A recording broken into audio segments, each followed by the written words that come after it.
While tensions between Washington and Pyongyang died down somewhat recently, the fundamental problem still exists. Authorities in Washington are putting the squeeze on the regime to return to dialogue, emphasizing it won't recognize North Korea as a nuclear power. Lee Ji-won has the full story. Top U.S. officials are once again raising the pressure on North Korea. Speaking in Ottawa Tuesday after a meeting with Canadian Foreign Minister Chrystia Freeland, U.S. Secretary of State Rex Tillerson said talks with North Korea will not be possible unless the regime shows it's ready to talk. He said the U.S. is waiting for a sign of that and that the pressure campaign will continue until the regime is willing to give up its nuclear weapons and allow for verification.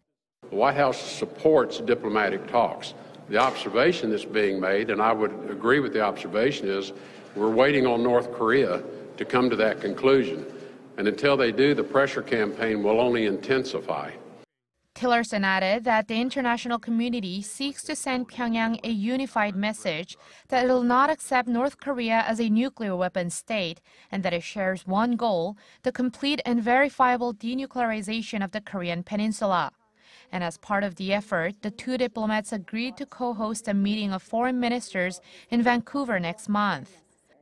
White House National Security Advisor H.R. McMaster also added on to the pressure in an interview Tuesday with the BBC. He said that the U.S. has to be prepared, if necessary, to compel the denuclearization of North Korea, even without their cooperation. Though the U.S. wants the resolution to be peaceful, McMaster echoed President Donald Trump, saying that all options are on the table.